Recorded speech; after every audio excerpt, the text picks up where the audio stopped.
sa isang karne. Sa isang lutuan lang mga kalabs ba. Ayan. So ito ang ating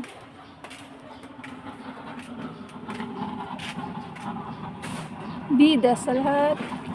Ayan, pork and chicken. So sinabay na siya gisa mga kalabs kasi isang ano lang naman siya, isang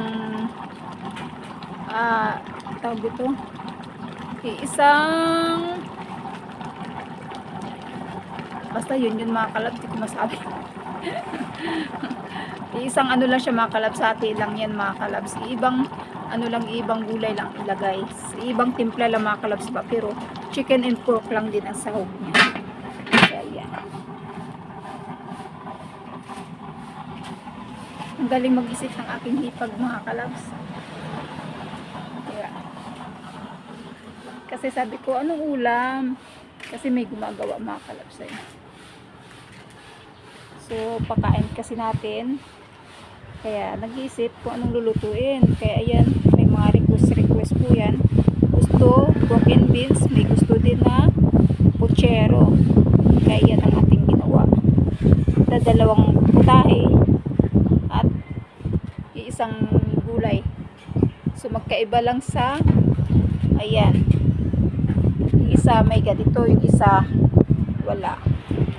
So, dalawang putahe na siya. Kaya ginisa ng ano, sabay na lang. Pagka ano niyan, hati na lang yung karne. Isang karne lang. Kaya inisa na sa paggisa. So ayan ang ating menu for today. Hindi na natin nasundan sa pag ano, sa paggisa. Alam naman natin kung paano maggisa mga kalabs. So ayan.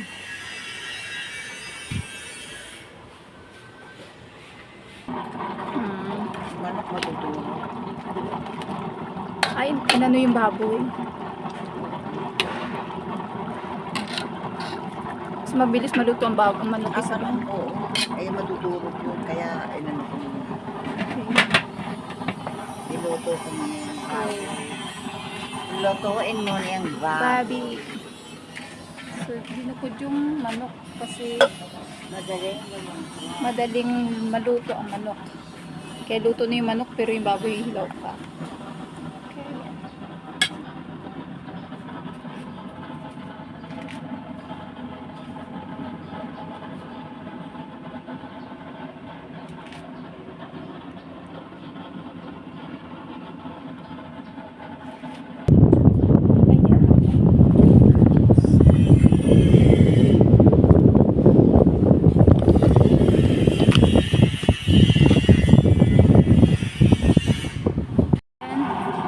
Hindi na po ginisa kasi nagisa na po siya mga kalabs. So ayan naman ang ating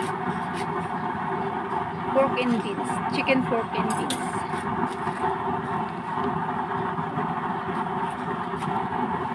Same lang naman ang timpla niya mga kalabs. Kinaibahan lang. Maraming sabaw yung tibet na sabaw. Kaya mayroon siyang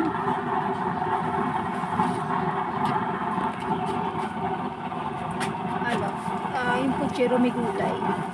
Mayroon siyang bagyo repolyo tsaka Chinese pichay. Ito. So same lang naman. Same lang naman siya.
Same lang mga kalabs, diba? May gulay lang siya.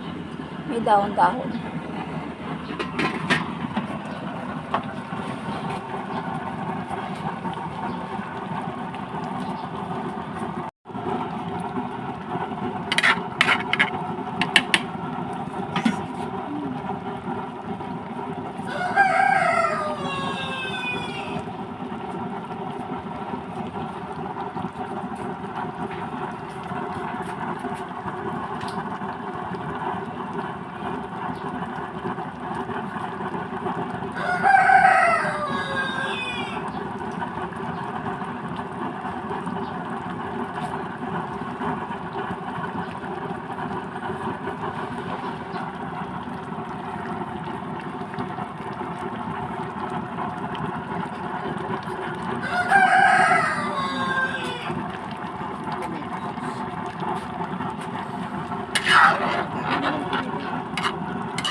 Wala na kalimutan natin.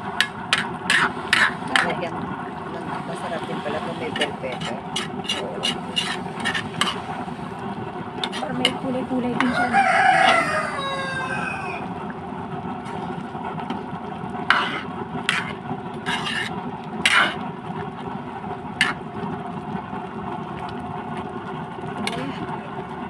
Ito na. Luto na. Ready na lang sa apoy. Ubusin na lang yung ano ng gas. Luto na mga kalabs. Pangalawang menu. Yes. Go. Baga luto namin today. Ayan na.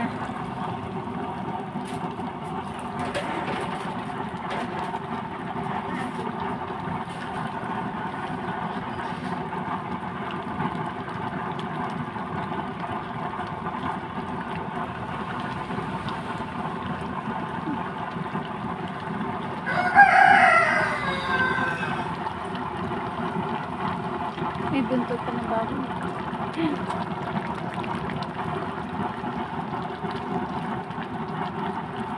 Pinapatuyo-tuyo lang konti ng sabaw mga kalabs kasi mas masarap siya pagka ang sabaw eh. Medyo malambot na po konti. So, ayan. Dami lang ako.